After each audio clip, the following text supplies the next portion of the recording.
Sr. Ministro compreenderá que quando compara a média de 2008 previsível com a média de 2009 previsível, pode tratar este assunto com a superficialidade com que, por vezes, todos ouvimos comentários em flash interviews, ou com a profundidade e com o rigor que nos é exigido a todos.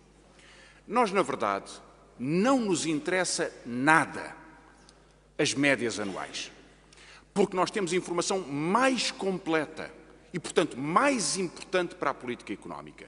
Temos uma informação oficial trimestre a trimestre.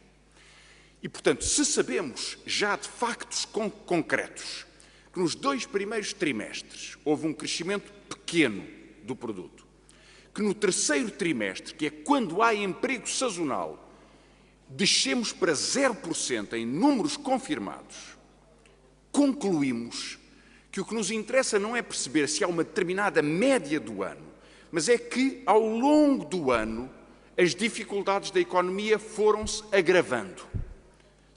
Por isso estamos em estagnação no 3º trimestre e diz-nos o Banco de Portugal, já é uma projeção, que vamos ter crescimento negativo, ou seja, redução do produto no último trimestre e, por causa disso, a média anual só será meio ponto percentual. O que o Banco de Portugal nos está a dizer, Sr. Ministro, é que a recessão já existe e que no dia 20 de novembro já estamos em recessão e que no final deste trimestre essa redução do produto pode ser da ordem de meio ponto percentual negativo. E, portanto, é face ao resultado no final do ano que nós vamos considerar se conseguimos recuperar a economia no próximo ano. E, por isso, as médias é um jogo que não tem nenhum sentido perante esta Comissão, muito menos perante o país. O facto de nós estarmos com os números confirmados em estagnação, com a expectativa baseada na informação disponível de que já estamos em recessão, obriga-nos a perguntar se o orçamento nos ajuda a sair desta dificuldade e, portanto, a fazer um crescimento no próximo ano que responda a estes problemas. Temos mais dados do que estes, no entanto. Crescimento das exportações dos 2 últimos anos, 9%, 8%. Este ano, se chegarmos a 1,5%, é uma sorte. Ou seja, agora as exportações estão a diminuir em termos absolutos neste último trimestre, como estiveram no trimestre anterior. E eu creio que é face a isto, Sr. Ministro, que o problema do desemprego se torna tão importante. Nós, neste momento, temos 434 mil desempregados. Quando o seu governo tomou posse, havia 412 mil. Temos agora 434 mil. O desemprego cresceu, por maior que seja o malabarismo dos números que o Governo nos apresenta. E por isso é que as políticas económicas, orientadas para a criação de emprego, orientadas para a melhoria das condições estruturais da economia e orientadas para o crescimento e para a distribuição, são tão decisivas deste ponto de vista e creio que essa é a única crítica sobre o qual se pode decidir que o orçamento é ajustado ou insuficiente e desajustado. A segunda questão que lhe queria pôr é sobre o sistema financeiro. Temos uma acumulação a um ritmo impressionante de notícias preocupantes do sistema financeiro. Sabemos que no BPI o La Caixa está à beira de ter 30% do banco, coisa que nunca teve até agora. Eu queria saber se isto preocupa o Governo. A Sonangol ameaça reforçar a sua posição, que já é a componente mais importante no BCP. Queria saber se isto preocupa o Governo.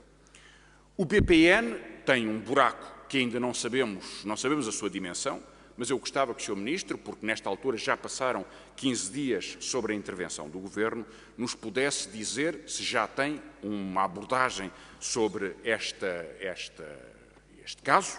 Sabemos hoje que Oliveira Costa foi constituído arguido e, portanto, há um processo que decorre no âmbito da Justiça, mas há uma matéria que a si e a nós, ao país, nos interessa diretamente, que é saber se há ou não há um buraco financeiro que é suportado pelos contribuintes. E no caso do Banco Privado Português, queria saber, Sr. Ministro, se o Estado dará o aval ou não à operação de um crédito de 750 milhões de euros, além do aumento de capital que o Banco anunciou que iria pedir aos seus acionistas. E, portanto, queria perceber qual é a dimensão desta dificuldade que este banco tem. Somado tudo isto, vemos um conjunto importante de instituições financeiras portuguesas. E face a isto, o Sr. Ministro diz-nos que os problemas estão a ser resolvidos, que o crédito está a baixar.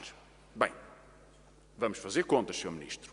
Em novembro, todas as pessoas que têm crédito à habitação atrelado ao Euribor, que é a grande maioria, vão pagar mais juros do que pagaram em outubro. Talvez em dezembro e em janeiro vão começar a reduzir-se essas prestações. Assim acontecerá.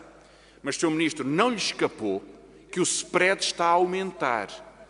E não lhe escapou, Sr. Ministro, porque eu vi, o Sr. Ministro viu também, de certeza absoluta, que esta semana um banco, o Santander, fez chegar à casa dos seus clientes uma carta com um pseudo-cheque de alguns milhares de euros para cada um, oferecendo-lhes um crédito pré-aprovado que as pessoas não tinham pedido, que tem 16% de taxa de juro. 16% de taxa de juro. Entendamos-nos bem, o que é que se está a passar no sistema financeiro? Ou seja, há um despautério sem qualquer limite. No momento em que os juros tinham que baixar, há uma indução ao crédito ao consumo com os juros mais elevados de sempre, ou seja, 5 vezes superiores à taxa de referência dos mercados financeiros europeus, do Euribor, que é oferecido para induzir a um consumo e ao endividamento das famílias. E sobre isto, sobre todas estas matérias, o que se está a passar no sistema bancário, qual é a realidade destes bancos, sobre isso eu queria a sua intervenção como Ministro das Finanças e, portanto, como responsável pela tutela desta área. A terceira e última questão que lhe quero colocar diz respeito à resposta que me deu.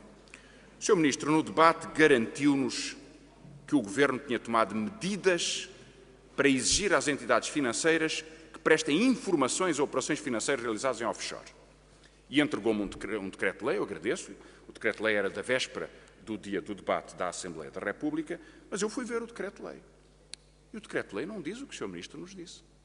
Porque os 2 únicos artigos que interessam, porque há outros sobre outras matérias, a criação de um colégio de supervisores, etc., determinam alterações pontuais importantes no Código de Valores Mobiliários, dando poder à Comissão de Mercado de Valores Mobiliários para poder avaliar a solvabilidade ou idoneidade dos titulares de órgãos de gestão de entidades de crédito. Eu lembro, por exemplo, que o BPN não é cotado, portanto não está sujeito a esta forma de supervisão, dando-lhes a possibilidade de pedir informação sobre metodologias adotadas na avaliação de ativos quando são transacionados em mercados sem transparência.